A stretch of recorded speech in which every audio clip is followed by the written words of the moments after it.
Puji nama Tuhan, selamat pagi saudara, haleluya. Saking percaya saudara sehat, karena Tuhan itu baik, Tuhan menyertai kita, Tuhan menolong kita, amin. Ya haleluya, di tengah-tengah situasi yang sulit, situasi yang bergoncang, tapi ada Tuhan di tengah-tengah kita. Saudara, tema pada pagi ini yaitu Join God Project, ya, bergabung kepada proyeknya Tuhan. Amin. Ketika kita mau bergabung kepada proyeknya Tuhan, kita harus menyisihkan proyek-proyek kita, agenda kita dalam kehidupan pribadi kita. Ketika kita mau gabung dengan proyeknya Tuhan, kita masih sibuk dengan agenda kita, kita tidak akan fokus kepada proyeknya Tuhan. Saudara, di dalam Hagai pasal yang kedua, kita perhatikan Hagai pasal yang kedua ayat yang ketiga. Hagai pasal yang kedua ayat yang ketiga, saya bacakan sampai ayat yang keempat, ya. Katakan kepada Zerubabel bin Shealtiel bupati Yehuda, dan kepada Yosua bin Yozadak imam besar, dan kepada selebihnya dari bangsa itu, demikian. Masih adakah di antara kamu yang telah melihat rumah ini dalam kemegahannya semula? Dan bagaimanakah kamu lihat keadaan sekarang? Bukankah keadaannya di matamu seperti tidak ada artinya? Ayat yang kelima, tetapi sekarang kuatkanlah hatimu, hai Zerubabel, demikianlah firman Tuhan. Kuatkanlah hatimu, hai Yosua bin Yozadak, imam besar. Kuatkanlah hatimu, hai segala rakyat negeri, demikianlah firman Tuhan. Bekerjalah, sebab aku ini menyertai kamu. Demikianlah firman Tuhan semesta alam. Puji Tuhan. Nah, kita lihat di sini bahwa bangsa Israel, bangsa ini, ya, Yehuda mengalami pembuangan. Ketika itu Raja Kores, ya, dia mempunyai rencana mengembalikan orang-orang, ya, Yehuda, orang-orang Yahudi, dibalikkan lagi ke Yerusalem. Dibalikkan karena Tuhan gerakkan raja ini, dia balikkan lagi ke Yerusalem. Dan sampai ke Yerusalem, dia balik ke Yerusalem. Nah, rakyat-rakyat ini, orang-orang ini, saudara, mereka, saudara, senang dengan kemurahan Tuhan, dengan anugerah Tuhan yang luar biasa. Karena sudah balik, tidak menjadi budak lagi, tidak menjadi, saudara, pembantu lagi, tidak, saudara, dijajah lagi. Mereka sudah merdeka di Yerusalem. Tetapi apa yang terjadi, saudara, di Yerusalem itu kita tahu bahwa, ya, Bait Allah masih dalam reruntuhan, masih hancur karena kalah perang, saudara. Pada saat mereka balik selama 16 tahun, mereka membiarkan Bait Allah tetap dalam kehancuran. Mereka membiarkan Bait Allah itu dalam kehancuran. Sementara, ya, rakyat itu, orang-orang di situ mulai sibuk dalam 16 tahun itu, sibuk dengan urusannya sendiri, dengan pekerjaannya sendiri, dengan kepentingannya sendiri. Itu sebabnya di dalam pasal yang pertama, saudara-saudara, ya, di ayat yang 3, ya, ayat yang ke-6, kamu menabur banyak tetapi membawa pulang hasil sedikit, kamu makan tetapi tidak sampai kenyang, kamu minum tetapi tidak sampai puas, kamu berpakaian tetapi badanmu tidak sampai panas, dan orang yang bekerja untuk upah, ia bekerja untuk upah yang ditaruh pada pundi-pundi yang berlubang. Beginilah firman Tuhan semesta alam, perhatikanlah keadaanmu, jadi naiklah ke gunung, bawalah kayu, dan bangunlah rumah itu, maka aku akan berkenan kepadanya, dan akan menyatakan kemuliaanku di situ, firman Tuhan. Jadi ketika mereka, saudara, membiarkan rumah Tuhan, membiarkan rumah Allah, yang terjadi mereka sudah jauh dari Tuhan. Sudah tidak ada penyembahan. Nah, firman Tuhan disampaikan melalui Nabi Hagai, dikatakan bahwa kamu menabur banyak, tapi hasilnya sedikit.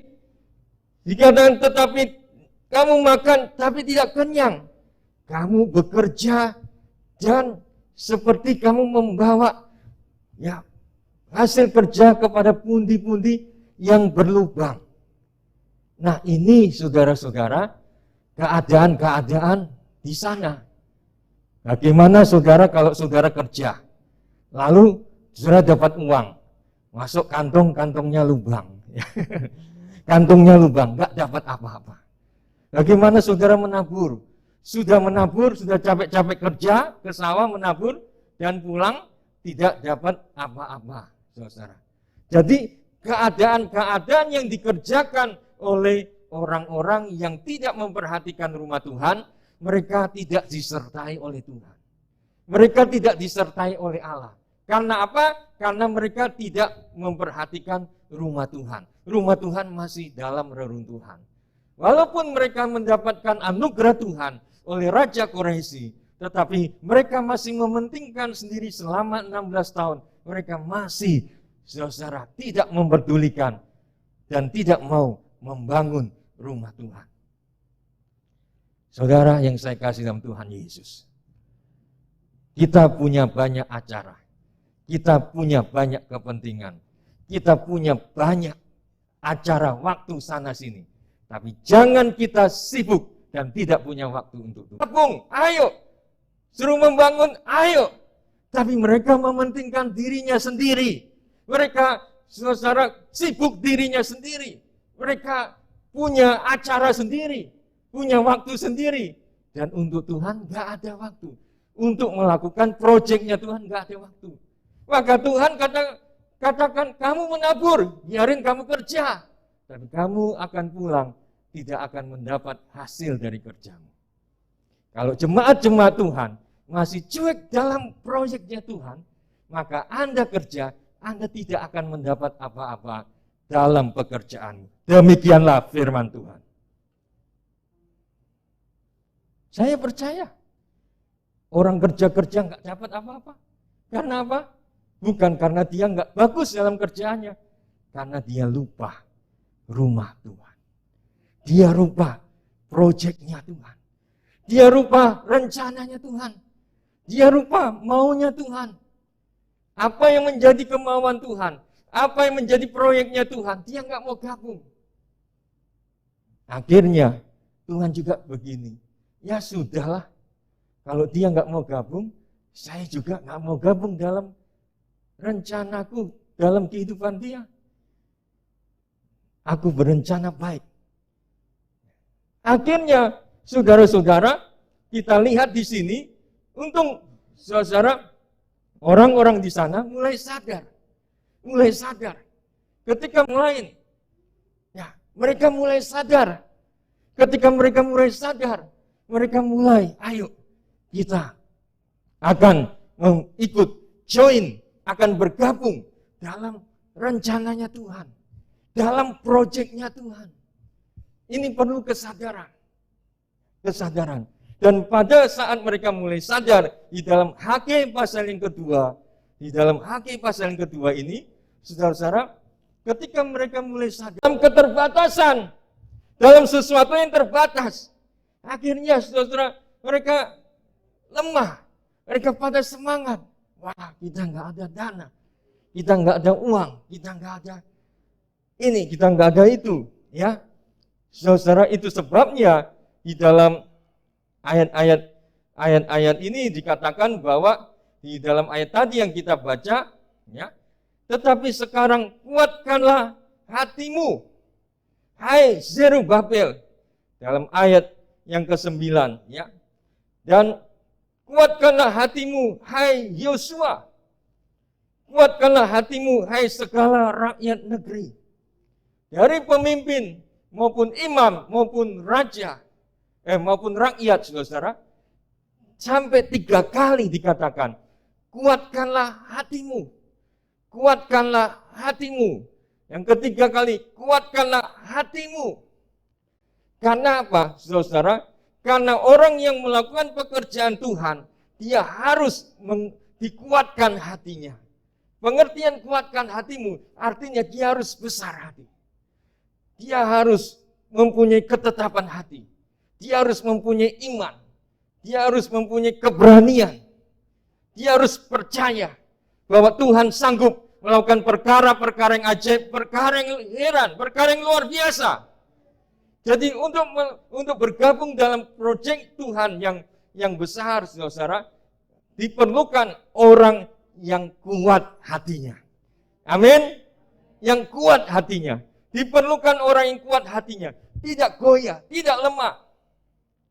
Tidak pada semangat. Saudara.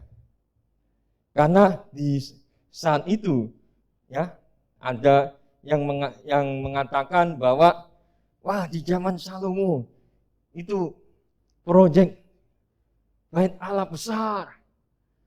Kita nggak punya apa-apa. Di zaman sekarang kita nggak punya apa-apa. Mereka melihat masa yang lalu dibandingkan dengan masa saat keterbatasan. Di masa Salomo, masa jaya-jayanya itu luar biasa. Di masa sekarang, masa keterbatasan. Nah, ini kadang strategi iblis.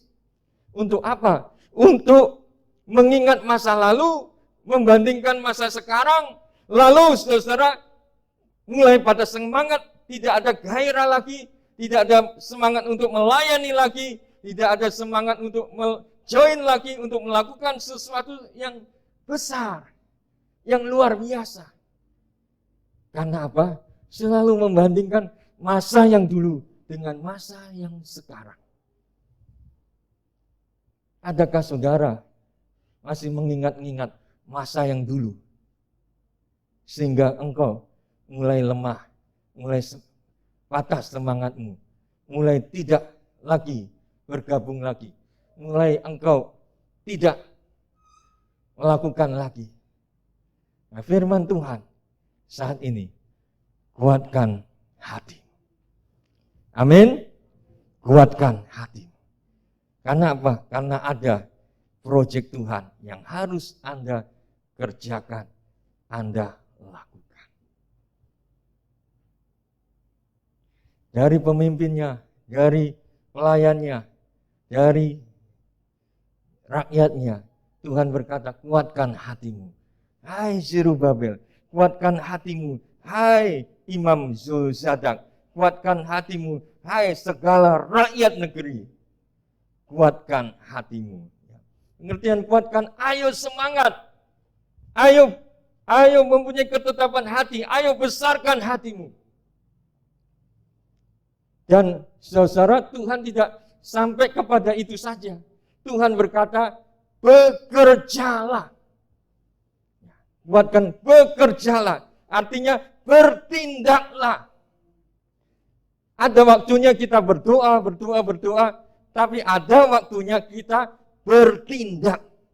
Kita tidak cukup untuk doa, tapi kita harus bertindak. Amin. Bertindaklah. Bertindaklah. Tuhan mengatakan, pergilah. Jadikanlah segala bangsa muridku. Tuhan tidak izinkan mereka di Yerusalem penuh dengan Roh Kudus untuk selamanya di Yerusalem, tidak. Tetapi mereka pergi memberitakan Injil, pergi memberitakan ini bagian sebuah tindakan rencana Allah, rencana Tuhan. Ada waktunya kita berdoa, ada waktunya kita berkumpul, tapi ada waktunya untuk bertindak. Bertindak. Dan di dalam ayat tadi dikatakan, ya bekerjalah sebab aku ini menyertai kamu. Demikianlah firman Tuhan semesta alam. Amin. Jadi saudara, penyertaan Tuhan merupakan sebuah janji Tuhan kepada kita. Yang kita harus pegang. Penyertaan Tuhan itu bukan sebatas omong kosong. omongan gombal. Karena kalau kita perhatikan bagaimana Musa disertai oleh Tuhan. Musa disertai oleh Tuhan dengan tanda-tanda mujizat yang luar biasa. Dengan laut Teberau, laut kosong yang dalam, tapi Tuhan sanggup membelah. Laut dibelah oleh Tuhan. Penyertaan Tuhan disertai mujizat-mujizat Tuhan. Penyertaan Tuhan di masa padang gurun, ada tiang awan dan tiang api, disertai oleh Tuhan. Hingga mereka tidak takut kepada ular, mereka tidak takut kepada panasnya matahari, mereka tidak takut oleh dinginnya padang gurun. Karena apa? Karena disertai oleh Tuhan dengan tiang awan dan tiang api. Makanan disuplai oleh Tuhan. Hanya bangsa itu bersungut-sungut saja. Jadi Tuhan menyertai umatnya. Amin. Tapi kalau kita perhatikan ayat ini, Tuhan katakan, bekerjalah. Harus bertindak dulu, baru disertai oleh Tuhan. Kalau kita lihat di dalam dalam Matius pasal 28 ayat 19 sampai 20, pergilah, jadikanlah semua bangsa muridku. Ya, dan terakhir, maka aku menyertai kamu sampai kepada akhir zaman. Menyertai kamu. Kalau kita berjalan sendirian, kita tidak mampu. Kalau kita berjalan tanpa Tuhan beserta kita, kita tidak sanggup. Tetapi kalau kita berjalan disertai oleh Tuhan, disertai oleh Allah, maka kita tidak takut. Amin. Tidak takut. Karena apa? Karena Tuhan menyertai kita. Daud mengatakan dalam lembah kekelaman, aku tidak takut bahaya. Karena gadamu dan tongkatmu itulah yang menyertai aku. Amin. Jadi kalau Anda mau disertai oleh Tuhan, disertai oleh Allah, saudara harus turut apa yang Tuhan suruh dalam hidupmu. Bertindaklah. Tuhan suruh pergi. Tuhan suruh melayani. Tuhan suruh menginjil. Kita harus ikut proyeknya Tuhan dulu. Bekerjalah. Baru Tuhan beserta. Baru Tuhan menyertai dengan tanda-tanda dan mujizat-mujizat yang ajaib, yang luar biasa. Mujizat Tuhan yang luar biasa. Mujizat Tuhan yang ajaib. Mujizat Tuhan yang heran. Mujizat Tuhan yang dahsyat. Yang sanggup melakukan perkara-perkara yang luar biasa. Yang sanggup menyembuhkan orang yang sakit. Membangkitkan orang yang mati sekalipun. Yang sanggup menyediakan apa yang Anda perlukan. Mujizat Tuhan yang sanggup mengatasi segala masalah, segala persoalan. Mujizat Tuhan itu heran dan luar biasa. Siapa yang menyertai engkau? Siapa yang menyertai engkau dalam hidupmu? Apakah Tuhan atau tidak? Penting sekali anak-anak Tuhan di zaman-zaman ini, di saat-saat ini, penyertaan Tuhan selalu ada dalam kehidupanmu. Penyertaan Tuhan selalu ada di dalam kehidupanmu di saat-saat sulit ini. Karena apa? Karena Anda tidak bisa mengandalkan manusia, mengandalkan kekuatan sendiri, mengandalkan keluarga Anda, mengandalkan hal yang lain. Semua yang Anda andalkan adalah terbatas adanya. Semua adalah terbatas. Kekuatan mereka terbatas.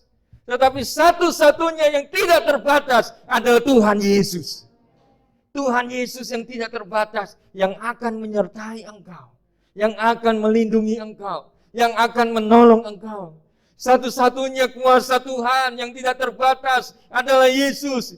Kalau kita bersama dengan polisi, wah kita gaya-gaya saudara-saudara. Gaya sama pejabat, sama polisi, sama gaya.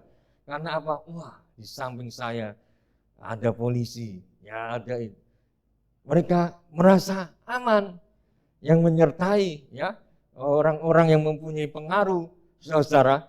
Tapi sadarkah saudara, kalau yang menyertai itu adalah Tuhan, yang menciptakan langit dan bumi, yang menciptakan segalanya, yang mempunyai kuasa atas segalanya, punya kuasa atas hidupmu, saudara. Apakah saudara bangga kalau disertai oleh Tuhan, disertai oleh Allah? Jangan berjalan sendiri. Jangan engkau jalan sendiri, engkau akan hancur. Jangan engkau jalan sendiri. Jangan engkau bertindak sendiri. Memang banyak pelayanan, memang banyak rencana. Tapi yang paling sulit, yang paling berbahaya adalah masuk dalam rencana sendiri tanpa penyertaan Tuhan. Engkau akan seperti di padang gurun yang gersang, padang belantara yang gersang. Susah cari makan, kena panas matahari dan engkau mati sendiri. Tetapi di padang gurun yang gersang, di lembah yang gelap, di suasana yang badai, ada Tuhan yang menyertai kita. Ada Allah yang menyertai kita. Walaupun di penjara sekalipun, di lubang sumur seperti Yusuf. Tapi ingat, ada Tuhan yang menyertai. Amin. Ada Tuhan yang menyertai. Tuhan tidak peduli di mana situasi Anda. Tetapi yang paling kita pegang, Tuhan ada di sisi kita. Tuhan ada di sebelah kita. Tuhan ada bersama dengan kita. Tuhan ada bersama dengan situasiku. Tuhan ada bersama ketika aku sakit. Tuhan ada bersama aku ketika aku susah. Tuhan bersama dengan aku ketika aku melakukan pekerjaan-pekerjaan yang banyak masalah, banyak persoalan. Tuhan bersama dengan aku. Ini yang menjadi pegangan hidup kita. Ini yang menjadi pegangan Tuhan. Biarlah aku mau berjalan, mengatasi masalah, mengatasi persoalan, mengatasi badai bersama dengan Tuhan. Karena saya percaya ada mujizat yang heran, yang luar biasa. Amin. Ada mujizat Tuhan. Saudara, penyertaan Tuhan itu bukan hal yang sepele. Hanya orang ya di foto-foto, wah kaya, bangga, ya sampingnya itu, wah orang berpengaruh. Ya, wah sudah siap-siap dulu dari rumah, wah sudah dandan dulu dari rumah. Sudah ini karena apa? Karena apa? Karena mau foto, karena mau mendampingi. Tapi kita tahu Tuhan itu lebih dari semua. Lebih dari semua. Lebih dari semua. Dan satu saat apa yang kau andalkan di dunia ini tidak sanggup menolong engkau. Hanya Tuhan yang sanggup tolong engkau. Pastikan jemaat Tuhan di tempat ini bahwa Tuhan menyertai engkau. Pastikan bahwa Tuhan menyertai hidupmu. Ya, berikutnya saudara-saudara, di dalam ayat-ayat yang berikutnya, Hagai pasal yang kelima, tetapi sekarang ayat 6 ya. Maaf, ayat 6. Sesuai dengan janji yang telah kuikat dengan kamu pada waktu kamu keluar dari Mesir, dan Rohku tetap tinggal di tengah-tengahmu, jangan takut. Sebab beginilah firman Tuhan semesta alam, sedikit waktu lagi, maka aku akan menggoncang langit dan bumi, laut dan darat. Saudara, di dalam ayat ini dikatakan bahwa ya Tuhan berjanji, janji Tuhan telah dinyatakan. Ya. Sesuai dengan janji yang telah kuikat dengan kamu pada waktu kamu keluar dari Mesir. Wah, kalau kita berpikir saudara, kadang janji manusia itu bisa mengecewakan. Dia sudah berjanji tapi dia ingkari sendiri. Tapi Tuhan tidak pernah melupakan janjinya. Amin. Janjinya.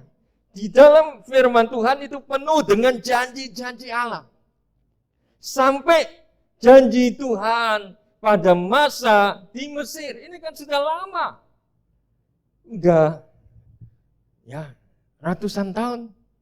Tapi Tuhan masih ingat janjinya ketika di Mesir. Udah generasi ke generasi.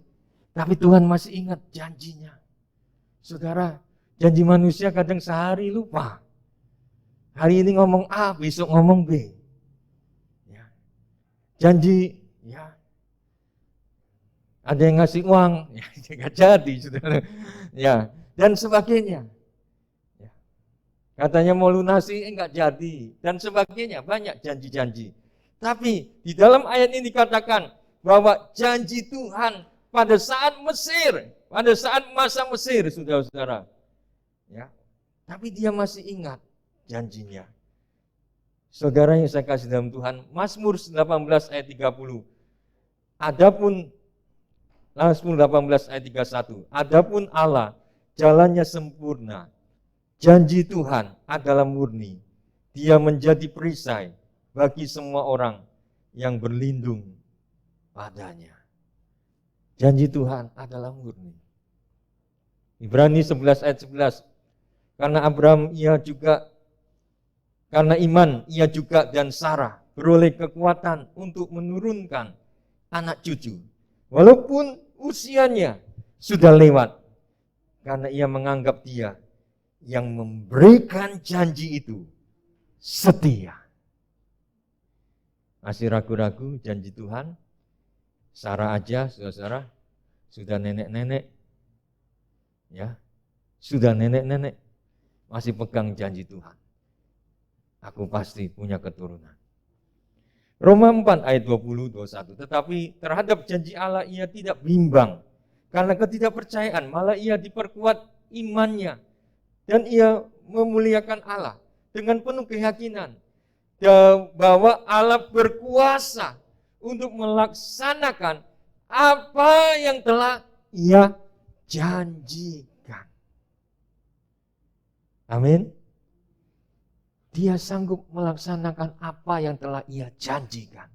Dia setia terhadap janjinya. Bahkan saudara Sarah yang sudah berumur, sudah tua, ya saudara, dia masih pegang janjinya. Walaupun kayaknya terlambat. Walaupun kayaknya Tuhan, engkau sudah terlambat Tuhan. Tuhan, engkau sudah terlambat, situasi saya begini, keadaan saya begini Tuhan. Engkau terlambat. Memang rasanya terlambat. Rasanya terlambat. Tapi Tuhan tetap memegang janjinya. Dia setia terhadap janjinya. Saudara, kalau engkau punya masalah, pegang janji Tuhan. Amin. Pegang janji Tuhan. Baca firman Tuhan, itu banyak mengandung janji-janji Tuhan. Janji-janji Tuhan itu luar biasa. Janji-janji Tuhan itu ajaib. Tuhan melakukan perkara-perkara yang dahsyat dan perkara yang heran. Maka ketika engkau sebagai pemegang janji Tuhan, engkau baca firman Tuhan, dan engkau pegang janji Tuhan, maka engkau akan mengalami pertolongan Tuhan yang luar biasa. Nah, saudara-saudara, kita kembali kepada join the God project, kembali kepada bergabung kepada project-nya Tuhan. Kita lihat di sini bahwa Tuhan menginginkan saudara-saudara bergabung kepada proyeknya Allah. Kalau Anda mau bergabung kepada proyeknya Tuhan, apa yang terjadi dalam hidupmu? Tuhan akan menyertai usahamu. Tuhan akan menyertai kehidupanmu. Tuhan akan menyertai keadaanmu. Tuhan akan menyertai situasimu. Karena engkau memperhatikan rumah Tuhan. Memperhatikan rumah Allah. Dan Tuhan akan menggenapi janji-janjinya. Amin. Tuhan akan menggenapi janjinya. Pegang janji Tuhan. Pegang janji Allah. Tidak ada sesuatu yang mustahil. Sesuatu yang sulit. Nah, gereja di tempat ini, ya, just in here, merupakan bagian dari proyeknya Tuhan. Proyeknya Allah. Allah sedang bekerja di tempat ini. Amin. Allah sedang bekerja di tempat ini. Sekali lagi saya katakan, Allah sedang bekerja di tempat ini. Walaupun engkau tidak melihat, tetapi Tuhan sedang bekerja di tempat ini. Dan Tuhan sedang memakai orang-orang di tempat ini untuk mau bergabung, untuk mau melakukan proyeknya Tuhan, proyeknya Allah. Untuk mau masuk ke dalam proyeknya Tuhan. Dan Tuhan akan memberkati orang-orang yang ada di tempat ini. Ketika mereka mau melakukan, mau melaksanakan proyeknya Tuhan. mau melakukan dan mau melaksanakan apa yang Tuhan mau di dalam hidupnya. Jadi keinginan itu dalam hati saudara harus saudara lakukan. Tuhan, aku mau mengerjakan, aku mau melakukan, aku mau. Jadi dalam kehidupan saudara perhatikanlah bahwa ketika engkau masuk dalam proyeknya Tuhan, ya aku siap. Aku mau mengambil bagian dalam rencanamu Tuhan. Maka saudara akan mengalami sesuatu hal yang luar biasa. Penyertaan Tuhan akan dinyatakan dalam hidup saudara. Janji-janji Tuhan akan dinyatakan dalam hidup saudara. Tapi kalau saudara beracara sendiri, mempunyai planning sendiri, tanpa Anda bertanya kepada Tuhan, tanpa Anda bertanya kepada Allah, Anda punya proyek sendiri, Anda akan tanggung risiko sendiri. Tetapi kalau Anda masuk dalam proyeknya Tuhan, masuk dalam rencananya Tuhan, masuk dalam karyanya Tuhan yang luar biasa, maka Tuhan akan beserta dengan Anda. Amin. Saya rasakan, waktu saya datang ke Bali, bukan rencana saya. Tuhan punya rencana. Tuhan punya rencana. Jadi gereja di tempat ini adalah bagian dalam proyeknya Tuhan. Dalam rencananya Tuhan. Maka kita harus masuk kepada rencana Tuhan. Karya-karya Tuhan yang luar biasa. Amin. Yang ajaib. Yang dahsyat. Yang hebat. Ya. Saya pernah saksikan kepada orang-orang, ya, apalagi anak-anak panti, ya, di Bapak Anton, ya. Oh iya, ada orang baru di sini, ya. Ya, Jimmy, ya. Coba kamu berdiri. Ya, ini Jimmy, ya. Ya, dari silakan duduk, ya. Ya, Sumatera, ya. Anak buahnya Pak Anton, ya. Ya akan di Bali, ya, ada satu proyek situ. Jadi saudara-saudara, kita nggak tahu ke depan gimana, ya. Tapi ternyata, ya, anak-anak, ya, mulai anak-anak panti beberapa di mana-mana sudah mulai ada keberhasilan mereka. Mulai ada bibit keberhasilan. Jadi saudara, kita harus masuk dalam baik rencananya Tuhan. Dulu saya berpikir, Tuhan, kok saya disuruh di Aceh? Saya sudah sibuk 15 kali ke Aceh. Kok disuruh lagi ke Medan lagi? Disuruh lagi ke Brastagi? Waduh, ini kan jauh, ya jauh, bukan gampang itu, jauh, bolak-balik. Suruh ke Padang lagi, suruh gini. Saudara, apa saya berpikir nggak ada kerjaan di sini atau gimana? Tapi saudara, ikut dalam proyeknya Tuhan itu lebih baik. Amin. Lebih baik ikut dalam proyeknya Tuhan. Di tempat ini banyak proyek. Mau penginjilan di sini ada. Ya. Mau saudara bagi-bagi, ya, sembako bagi di sini ada. Mau pelayanan musik di sini ada. Banyak saudara. Masuklah dalam proyeknya Tuhan. Masuklah dalam rencananya Tuhan. Karena apa? Karena kalau kita mau dalam hati kita, maka saudara akan diberkati oleh Tuhan. Akan ditolong oleh Tuhan. Ada penyertaan Tuhan. Ada karya Tuhan. Saudara. Saudara, kita di sini, kita lihat bahwa cara-cara Tuhan itu luar biasa. Dahsyat. Nah, hal yang kedua tadi dikatakan bahwa pegang janji Tuhan. Hal yang ketiga, yaitu Tuhan akan beracara. Ya. Tuhan akan bertindak. Amin. Tuhan akan bertindak. Ya, saudara, yang kita tahu bahwa di akhir dari semuanya kita lihat bahwa rakyat di situ lemah, keadaannya sulit, keadaannya susah.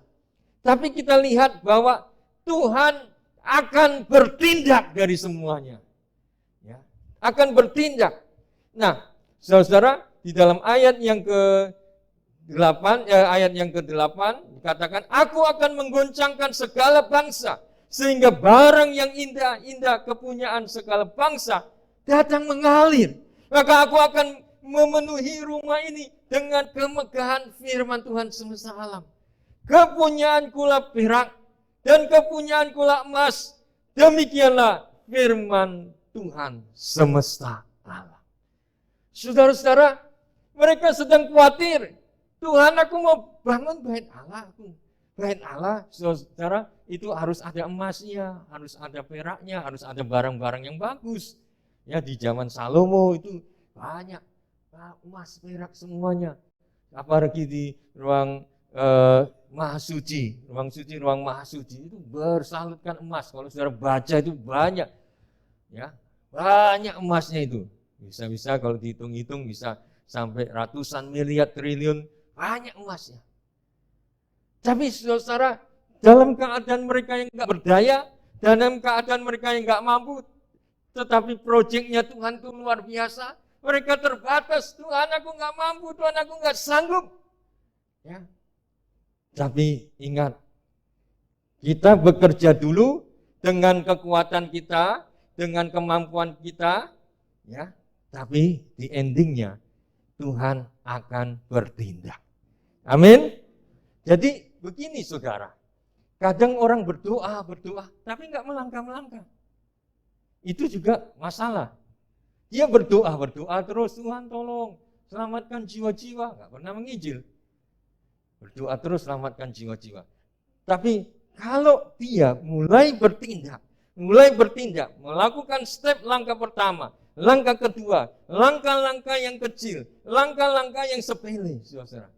Maka saudara sambil dia bekerja, melayani Tuhan, bekerja, melakukan pelayanan saudara. Maka Allah di sini, di akhir endingnya, untuk menyelesaikan pekerjaan Tuhan, Tuhan akan bertindak dengan kemampuan Tuhan. Amin. Dengan kemampuan Tuhan. Maka saudara, bahwa Tuhan akan menggoncangkan bangsa-bangsa. Bangsa-bangsa akan digoncangkan. Bangsa akan digoncangkan. Dan dikatakan bahwa barang-barang yang indah, kepunyaan bangsa datang mengalir. Dan aku akan memenuhi rumah ini dengan kemegahan firman Tuhan semesta alam. Kepunyaanku perak, kepunyaanku emas. Demikianlah firman Tuhan.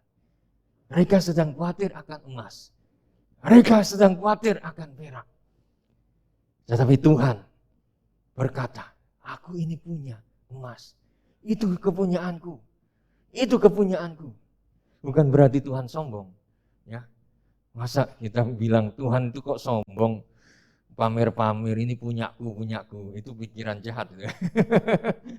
Itu membuktikan untuk menyatakan kepada orang yang ragu-ragu, untuk menyatakan kepada orang yang lemah, untuk menyatakan kepada orang-orang yang terbatas adanya. Saudara, kalau Tuhan katakan kepunyaanku lah kali. Kepunyaanku lah barang-barang ini. Ya. Saudara, kalau Tuhan berkata demikian, ya, persoalannya sanggupkah logika kita menangkap kata-kata Tuhan? Kita akan berpikir, ya dah kepunyaanmu Tuhan, tapi aku tetap begini. Ya. Saudara, itu sebabnya ketika Tuhan menyatakan, kepunyaanku lah emas, kepunyaanku lah perak. Itu sebetulnya Tuhan ingin menyatakan, aku ini kaya. Amin. Aku ini kaya. Tetapi di dalam kekayaan Tuhan, yang tidak terlihat, yang belum nyata, saudara, baru dia berfirman itu belum bisa ditangkap oleh orang-orang yang dalam keadaan lemah, yang dalam keadaan yang susah, yang dalam keadaan yang sulit. Itu sebabnya, saudara, mereka masih dalam proses mengimani, proses mempercayai segala firman Tuhan yang Tuhan sedang nyatakan melalui Nabi Hagai. Saudara, yakin enggak kalau apa yang Tuhan kerjakan, Dia yang akan selesaikan. Dia yang sudah memulai, Dia yang akan menyelesaikan apa yang Dia mulai. Amin. Kita percaya, saya percaya, apa yang Tuhan mulai, Dia yang akan menyelesaikan apa yang Dia sudah mulai. Ya, kalau dalam bahasa Inggris, He will begin the good work. Dia sudah memulai sesuatu yang baik, Dia akan menyelesaikannya sampai akhir zaman. Ya, kekuatan kita terbatas, kemampuan kita terbatas, tapi kita harus bekerja, kita harus tetap melayani, tetap semangat. Dan pada saat-saat ketidakmampuan kita, pada saat ketidakberdayaan kita, Allah akan lakukan perkara-perkara, mujizat-mujizat yang dahsyat. Amin. Jadi kita melihat di sini, maukah hati Anda bergabung dalam proyeknya Tuhan? Itu dari hati dulu. Maukah Anda bergabung dalam proyeknya Allah? Maukah Anda mengesampingkan segala kepentingan-kepentingan Anda, kesibukan-kesibukan Anda, segala agenda-agenda Anda, masuk dalam rencananya Tuhan, masuk dalam rencananya Allah? Allah akan bekerja luar biasa. Apa yang kau tabur, Tuhan berkati. Di mana engkau bekerja, Tuhan berkati. Saudara, maukah engkau, saudara, memegang janji Tuhan? Maukah engkau bertindak? Walaupun langkah Anda, langkah-langkah yang kecil, langkah-langkah yang biasa, langkah-langkah yang mungkin tidak ada artinya, saudara. Tuhan, aku mau melayani Tuhan. Aku mau membantu pekerjaan Tuhan. Aku mau terlibat. Aku mau bergabung dalam rencana Tuhan yang besar. Tapi aku begini Tuhan. Kehidupanku hanya cuma setitik yang kecil, yang lemah, yang gak berdaya. Aku cuma bisa begini. Tidak masalah. Tapi engkau mau dalam hidupmu bertindak. Mau engkau bertindak. Tuhan, aku mau masuk dalam pelayanan doa. Aku mau masuk di dalam pelayanan ini, pelayanan itu. Tidak masalah. Kalau engkau mau bertindak bergabung dalam proyeknya Tuhan. Saya ingin katakan kepada saudara. Ya, kalau Anda meninggal, kalau Anda mati, ya, Anda tidak akan malu ketemu Tuhan. Amin. Hambaku yang setia, engkau sudah melakukan. Engkau sudah melakukan. Ya. Tapi kalau orang yang enggak lakukan apa-apa, dia ketemu Tuhan, dia malu. Ya, aku sudah banyak mengesampingkan apa yang Dia suruh. Waktuku habis di bumi, waktuku habis di dunia, padahal dunia hancur, dunia binasa. Saudara, kalau Anda mau ada sesuatu yang Tuhan kerjakan yang luar biasa, dan Tuhan akan memberkati kehidupan saudara, memberkati ladangmu, usahamu, pekerjaanmu, memberkati apa yang engkau persoalkan, Tuhan akan tolong. Kalau engkau mau bergabung dalam proyeknya Tuhan, proyeknya Allah. Ya. Carilah dulu kerajaan Allah dan kebenarannya. Sudah itu akan ditambahkan kepadamu. Mari kita tundukkan kepala kita.